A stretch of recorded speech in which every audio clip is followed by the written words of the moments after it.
Quick, name the title. A damsel on the run. A killer stalks her.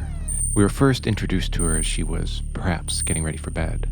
We don't know much about her, but we like her. However, we know not to get too close with her, immediately sensing something is wrong. It is no surprise when soon after, she is killed, dispatched by a vicious, sick serial predator, almost unceremoniously, and what she leaves behind is a crime scene.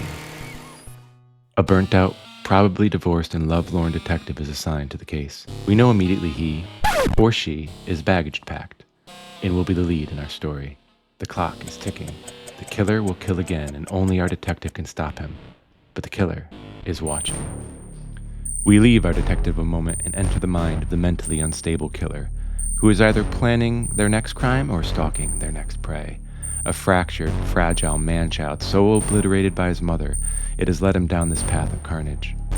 He has planned out his killings intricately to stay ahead of the detectives, and seems unencumbered by monetary or logical blocks. But before we get to ponder too hard on this, we are back on the case with the detective, and things are getting more and more personal. And eventually the killer gets ultimately taken down. Okay, so what is the title? Sounds familiar? Too familiar? In fact, we may have just described an entire genre of fiction. But if it is also similar and predictable, why do we keep reading and watching? In popular fiction, the mystery or detective thriller is big business, so big that every major author worth his or her salt tries to hinge their works on a returning character, creating series to try and get return readership. And in these mystery and detective thrillers, readers open their purses time and time again. Acclaimed author James Patterson has written at least 14 novels. Not in total. We are merely discussing the year of 2024. Of those, they break down like this. There is The 24th Hour, which is the 24th installment in his Women's Murder Club series.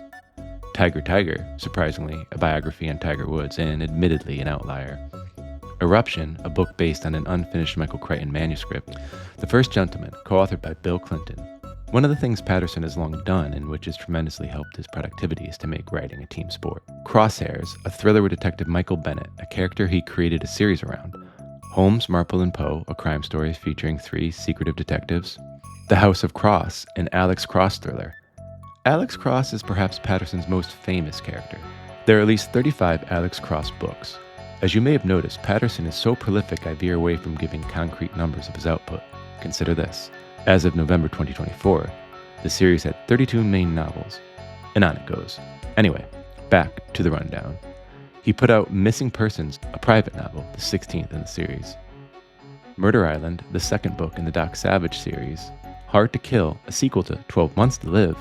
The Poison Puzzle, starting out the MK Detective Club series. $1 Million Mess, the 16th installment of the middle school series. Of all these, we can see that a number of series are involved. Now, here is the synopsis of one. An elusive killer is going around assassinating people, and the hero of our tale is in relentless pursuit of him before he gets to his next victim.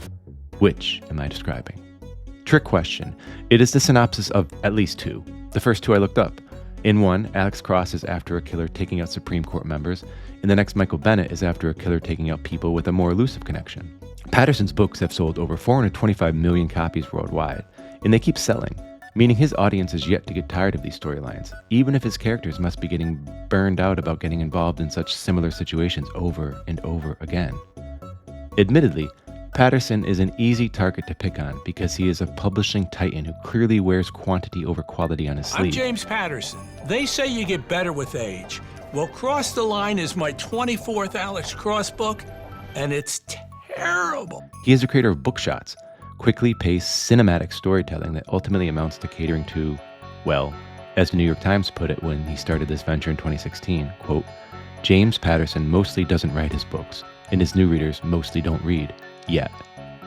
End quote. They are novellas and sketches for the lazy reader designed by a man who stated he was scared he was running out of time to tell all the stories he needed to tell. You know, like that story about the CIA agent who had to stop the serial killer from killing. What would happen if he never got to that? As such, Patterson is pretty open-faced and brazen about catering to those who like big print, small words, and lots of chapters. They might not be the most adventurous of readers, sure, But Patterson is not alone. Hi, Michael Connolly here. Hey everybody, it's David Baldacci. This is Patricia Cornwell. Hi, I'm Lisa Jackson, and I write thrillers. And the list goes on. They're all prolific writers, often concocting their own serial versions akin to Alex Cross. The characters tend to be none too nuanced. The burnt-out cop, the burnt-out womanizing lawyer, the burnt-out... You get the idea. If it is true that Patterson has made over $700 million on his titles, then it is no surprise he keeps writing them. But why do we keep reading? It is not that I don't understand the comforts of the familiar. We as humans need to know that we can get home safe. It has long been the formula of fiction, in books, shows, and movies. We can watch our lead lose the girl, but he must then get her back. The team could nearly lose the big game, but in the last second they must turn around and win, or at the very least learn a lifelong lesson. The crime can occur, but it must get solved. And we know it will. Just as we know that no matter how close to cooked Bond seems to be, he will prevail. Just as we know that no matter how many visitors stumble upon Gilligan's Island, they will find a way to leave without them. Just as we know that Bill Bixby, as the Incredible Hulk, will find a job as a short-order cook in that next small town. But he will also uncover the managers up to something nefarious and be forced back onto the road by episode's end.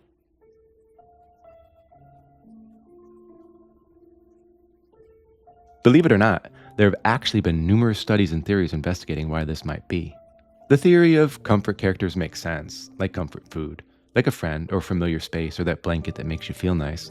It is a sort of soap opera effect or your favorite sitcom character in a world of chaos and constant change and general insecurity from moment to moment. It is nice to know that there are the old reliable characters we can depend on. We change, life changes, but there they still are.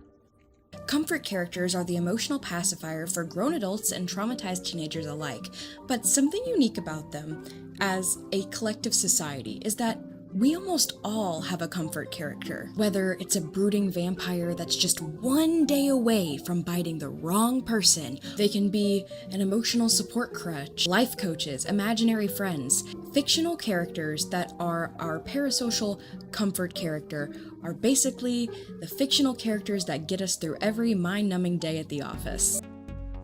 Okay, so if you happen to be in the market for a new old reliable character to bring into the fold, let me encourage you to take a look at Michael Connolly's Bosch. City of Bones, the 8th in the series, I found to be a particular highlight. Or Stuart Wood's Stone Barrington.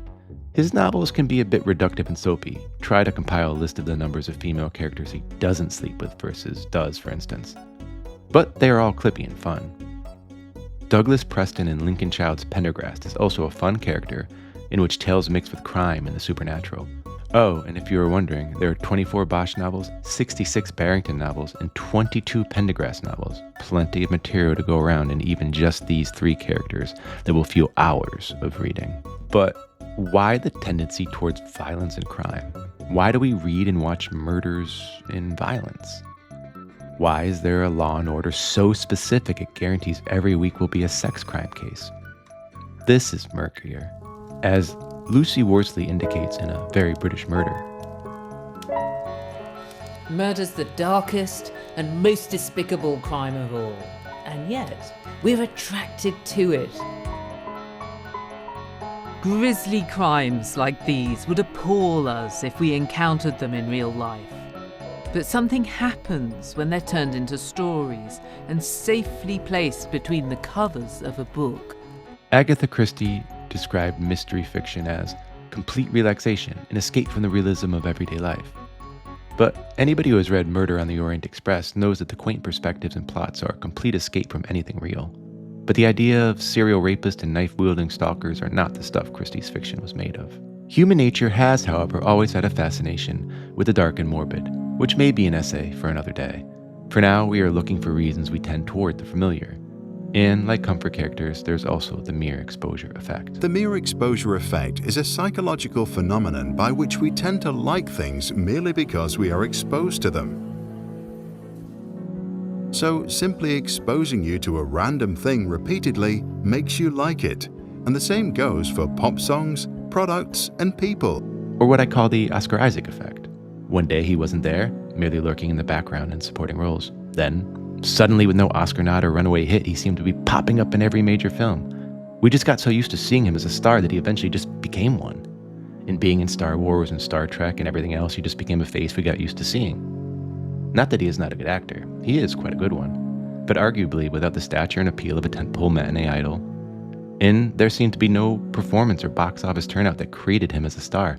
He just was pushed out like he was one until he did in fact become one. Similarly, there's a reader's tendency towards completeness and, well, simply enjoying what they like.